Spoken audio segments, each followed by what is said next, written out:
Assalamualaikum warahmatullahi wabarakatuh. Perkenalkan, nama saya Rizal Putra. Nama saya Diwaria Benisa. Di sini kami mau mempresentasikan tentang kegiatan magang dan juga hasil magang kita. Pertama-tama saya ucapkan terima kasih kepada Bu Zati selaku Kepala Program Studi Manajemen Rekayasa dan juga dosen pembimbing kegiatan magang ini. Langsung saja, judul dari seminar kami ini adalah analisa risiko kualitatif proyek overhaul pada section of finish mill 12 operation di PT Semen Indonesia Plant 3. Untuk pelaksanaan magang kita sendiri, waktu pelaksanaan kita mulai tanggal 3 Februari dan selesai pada 28 Februari. Kemudian untuk tempatnya kita di PT Semen Indonesia TBK dan Tuban. Untuk unit kerjanya kita ditempatkan di section of finish mill 12 operasional. Nah, ini penjelasan singkat mengenai tugas unit kerja. Yang pertama, menjadi pengawas atas operasional pada finish mill 1, 2, dan vertical mill. Yang kedua, bertanggung jawab atas semua yang terjadi pada finish mill 1, 2. Dan yang ketiga, melakukan inspeksi dan perbaikan pada finish mill 1, 2. Dan yang terakhir, melakukan laporan setiap yang terjadi pada finish mill 1, 2 serta vertical mill. Nah, untuk finish mill sendiri pada proses semen ini berada di sini. Nah, ini dia memproses dari hasil kiln. Kiln tadi yang masuk pada di dom langsung diproses oleh diproses oleh finish mill sebelum masuk ke silo dan packer. Jadi di sini. Untuk kegiatan magang kita sendiri, hari pertama atau tanggal 3 itu kita ada induction tentang perkenalan profil semen Indonesia dan juga peraturan saat kita magang. Kemudian untuk hari selanjutnya sampai tanggal ke 17 kita keliling kepada unit-unit di PT Semen Indonesia, antara lain operasional tambang, K3, kemudian di EPDC juga. Setelah kita keliling ke berbagai unit dan kita diperkenalkan oleh tugas-tugasnya, pada tanggal ke-18 kita dikasih tugas khusus dari unit kerja, dan pada tanggal 18 sampai 3 adalah pencarian data dari beberapa unit kerja. Langsung saja, yang latar belakang dari permasalahan kami yaitu proses overhaul merupakan proses maintenance mesin secara berkala. Sebelum melakukan overhaul, memperhatikan 3 faktor. Faktor tersebut adalah lifetime mesin, hasil inspeksi rutin, dan target produksi. Proses overhaul ini terdapat beberapa kendala yang mengakibatkan ketidaksesuaian waktu pengerjaan overhaul dengan jadwal yang telah ditentukan. Nah, maka dari itu penulis melakukan analisis faktor penyebab keterlambatan pada proses overhaul. Analisa ini diharapkan dapat membantu mengatasi permasalahan yang sering terjadi, terutama tentang keterlambatan.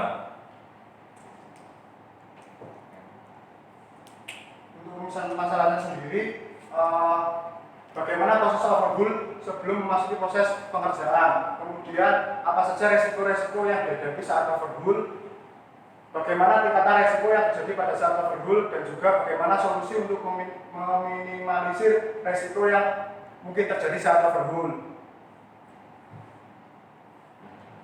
Kemudian untuk tujuan penelitiannya sendiri, untuk mengetahui proses overhaul pada finish mill 1, 2, untuk mengetahui resiko-resiko pada proses overhaul, dan untuk menemukan mitigasi yang sesuai terhadap resiko yang terjadi pada saat overhaul, khususnya di finish mill 1, 2. Nah, ini untuk studi pustakanya. Yang pertama, manajemen resiko. Manajemen resiko merupakan kombinasi dari probabilitas suatu kejadian dan konsekuensi dari kejadian tersebut, dengan tidak menutup kemungkinan bahwa ada lebih dari satu konsekuensi untuk satu kejadian. Nah, ini ada 4 tahapan yang dilakukan dalam manajemen resiko. Yang pertama, identifikasi resiko. Ini mencari resiko apa saja yang ada pada suatu proyek. Lalu setelah identifikasi resiko, lanjut ke penilaian dan analisis resiko. Ini diberi pembobotan nilai sesuai probabilitas dan konsekuensinya. Lalu ada respon resiko, ini nanti bakalnya diterima atau tidak. Dan yang terakhir monitoring resiko. Manajemen resiko kualitatif. Ini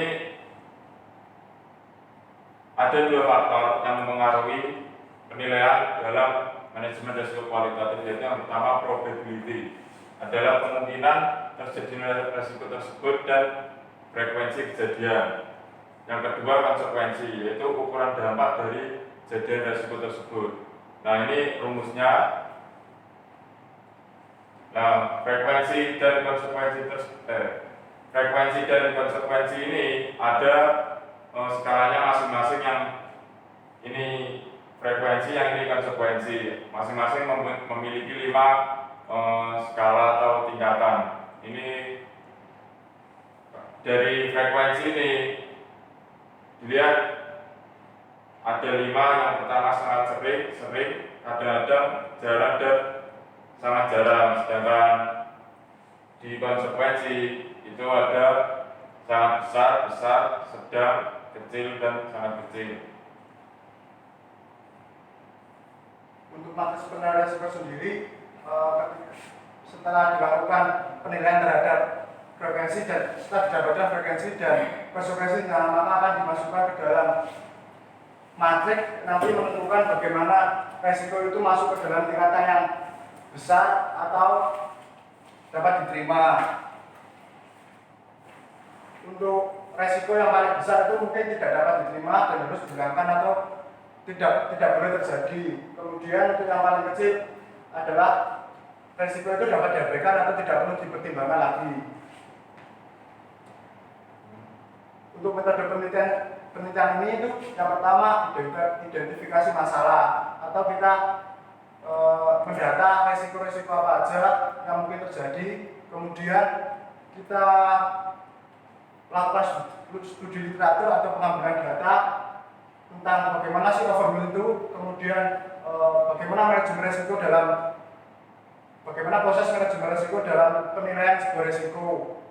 Kemudian untuk pengumpulan data, kita dapatkan data ini secara primer atau lewat wawancara dari 2 unit kerja di PT Semen Indonesia. Yang pertama itu di IPN dan kedua PMFM.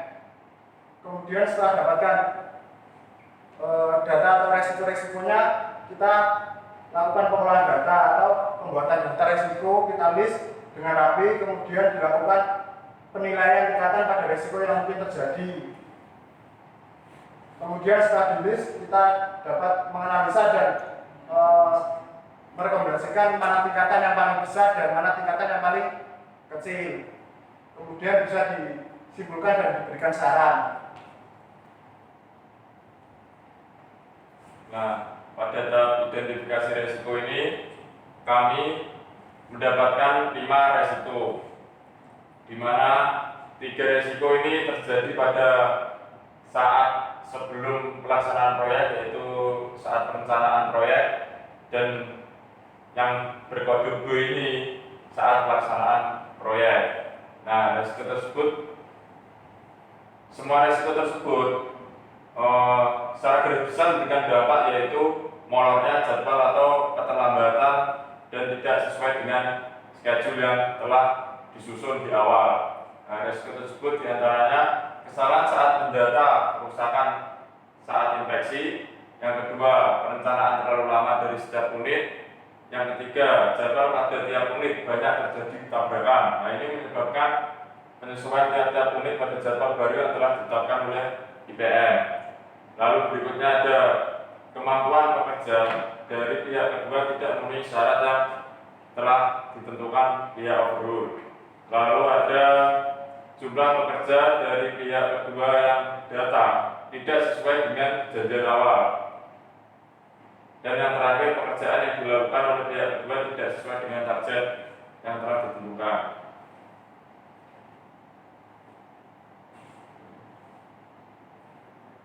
Analisis resiko. Nah, ini analisis resiko ini dilakukan dengan melakukan penilaian frekuensi dan konsekuensi kepada masing-masing resiko.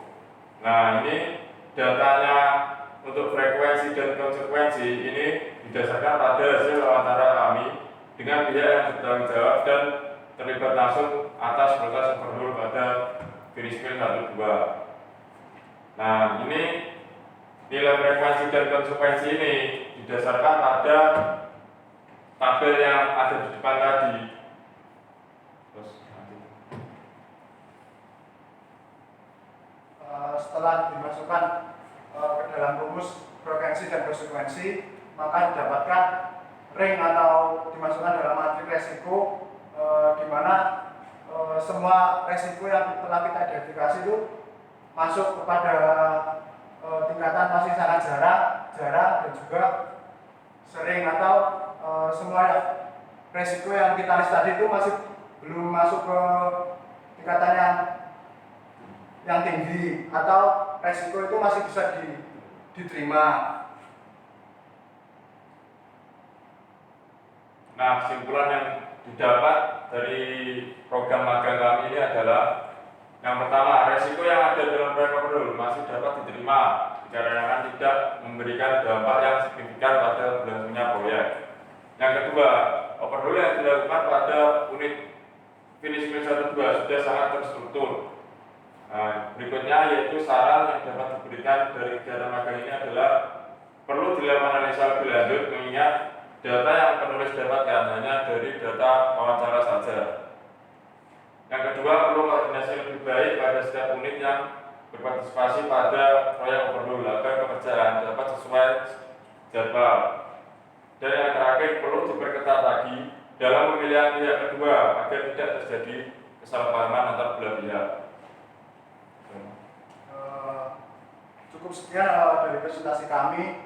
Mungkin jika kurang optimal, mohon maaf.